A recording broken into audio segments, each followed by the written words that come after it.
Mesdames et messieurs, déjà un grand bonjour. Alors, je voulais déjà vous dire que c'est une question piège, comme vous pouvez le comprendre.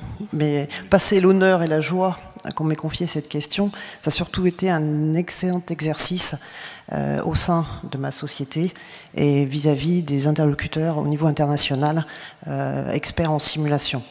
Alors moi, je suis le docteur Dominique Truchot-Cardo, je suis certes le médecin medical advisor, donc je suis le médecin particulier des simulateurs, la HERDAL, mais je suis surtout médecin urgentiste et ancienne formatrice FGSU et au CESU, donc ça, j'ai pas oublié. Voilà, donc un grand merci aux organisateurs qui m'ont permis de plancher sur une question qui finalement n'était jamais posée, que nous nous étions très peu posés au sein de la HERDAL. Donc ça a fait le tour de la recherche, du développement, des informaticiens, des forces de vente, des marketing, du board, et puis aussi des experts, parce que je me suis entretenu avec David Gaba, Barry Eisenberg sur cette question-là. Et ça nous a permis aussi, du coup, de colliger un livre que je vous remettrai avec grand plaisir sur la vision francophone de la simulation à ce jour. Voilà, c'est sans prétention, mais ça nous a donné l'idée de rassembler tout ça dans un livre, et je vous le donnerai avec grand plaisir.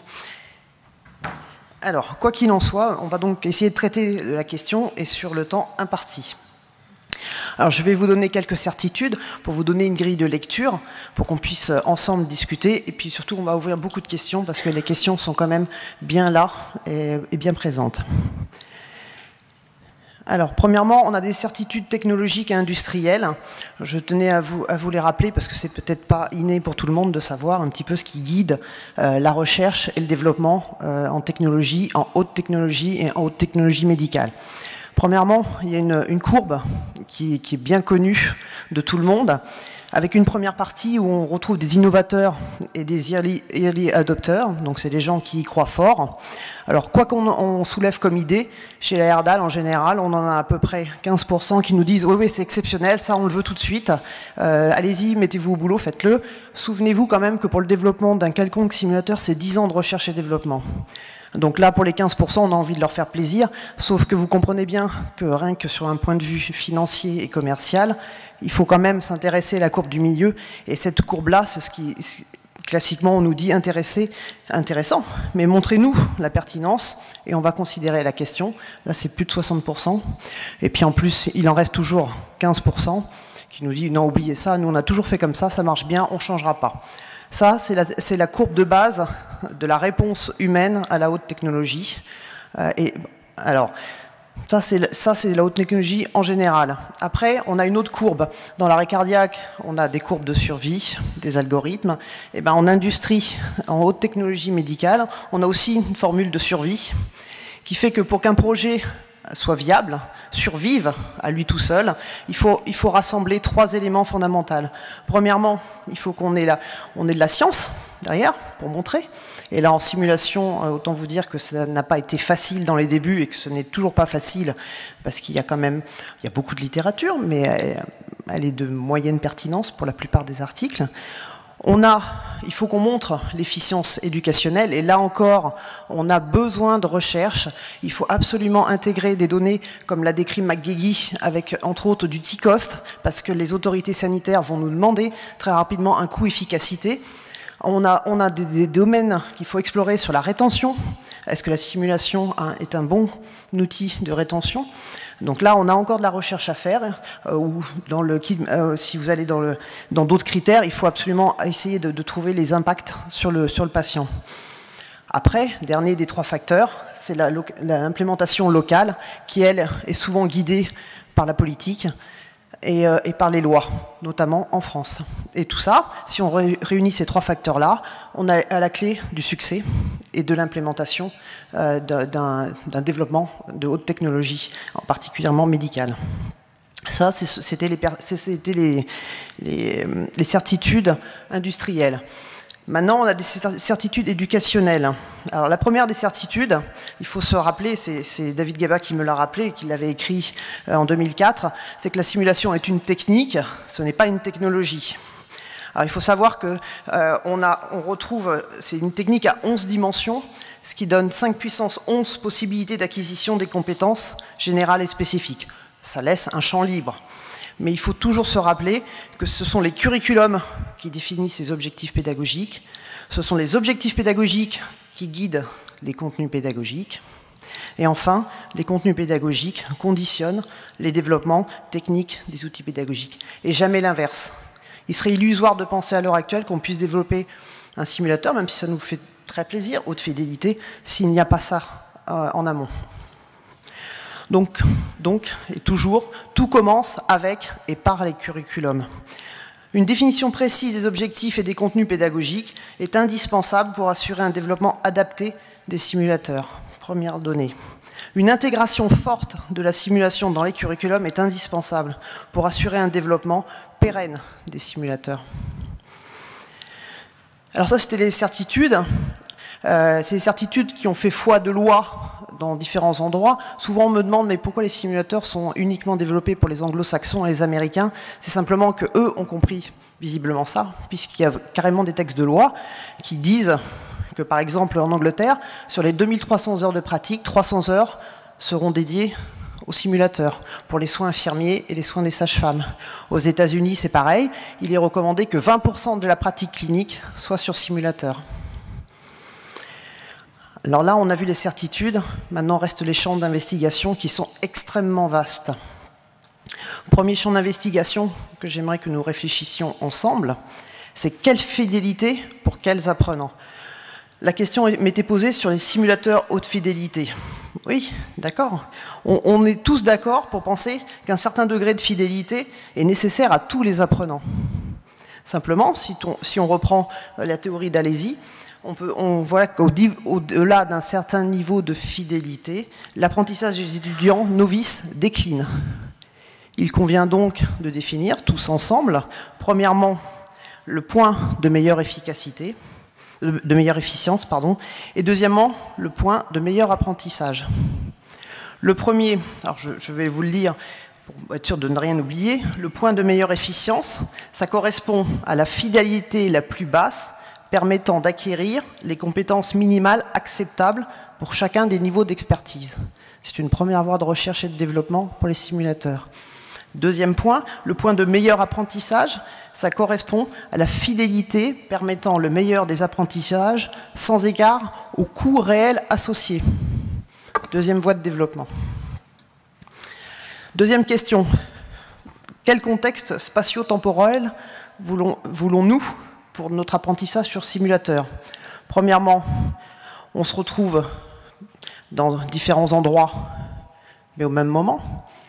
Et là, la réponse ne viendra pas sur des simulateurs corps entier, puisqu'on va être sur différents endroits.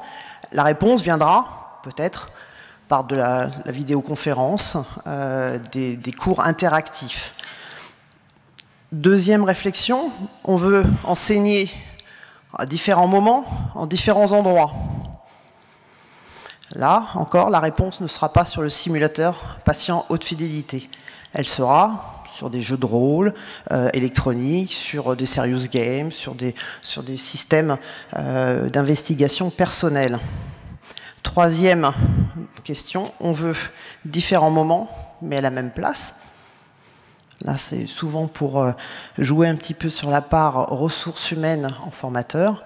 Et là, on peut tout à fait envisager des cursus individuels avec des simulateurs intelligents qui donc gardent en mémoire les performances des apprenants. Et là, on ouvre la discussion sur les portfolios individuels de suivi pédagogique. Dernière entité, cette fois-ci, on souhaite dédier notre enseignement sur le même moment, sur le même lieu. Et là, effectivement, on peut imaginer le développement de simulateurs patients haute fidélité. Ça, c'était la deuxième question. Troisième question. Quelles évolutions technologiques sont réellement souhaitables? Alors, là, j'ai une réponse qui m'est venue, mais ça, c'est parce que chez la Herdal, en Norvège, c'est très masculin. Ils m'ont fait comme comparatif la boîte transmission manuelle versus la boîte transmission automatique. Et franchement, je ne m'étais jamais posé la question. Savez-vous que la transmission automatique est née sur la demande des clients aux constructeurs automobiles? Bon, ils ont dit d'accord, il y a une demande forte. Là, les early adopteurs, vous vous souvenez, on va créer ça. Donc ils ont tous créé des modèles, ça coûte très cher hein, sur une chaîne de production, ils ont tous créé des modèles, et devinez combien de pourcentage de voitures automatiques sont vendues en Europe? 10%. Donc ils travaillent à perte sur les chaînes de développement de boîtes automatiques. Dernière question, ça ne s'arrangera pas parce que moins de 1% des auto-écoles proposent la boîte automatique dans leur formation. Donc ça ne s'arrangera pas. Donc certains abandonnent la production pour l'Europe de boîtes automatiques. Voilà, c'était une touche purement masculine. La suite. Alors après, quatrième question. Quelle formation pour les enseignants? Et là est toute la clé de la question pour la pérennisation de la simulation en tant que telle. La simulation, c'est d'abord, comme je vous l'avais dit, des objectifs pédagogiques. Quid des masters en pédagogie de la santé pour les formateurs? Mais c'est également des outils pédagogiques de simulation. Quid des formations techniques pour faire tourner ces simulateurs haute fidélité? Pour faire le pas entre la simulation et l'éducation, vient un autre élément qui est très important et que mes collègues ont évoqué auparavant, c'est le débriefing. Et là, c'est une réelle formation. Tout l'art de savoir débriefer. Alors, dernière question, qui est plus générale, c'est quelles implications des politiques, quelles répercussions sociétales? Tout le monde le dit à travers le monde. Entre autres, le premier a été Amit Aziv en Israël, hein, et à travers le monde, on le dit jamais la première fois sur le patient. Mais qu'est-ce que ça implique au niveau des décisions, et notamment, certes financière. Le simulateur a un coût, mais c'est rien. Ça, c'est la face cachée de l'iceberg.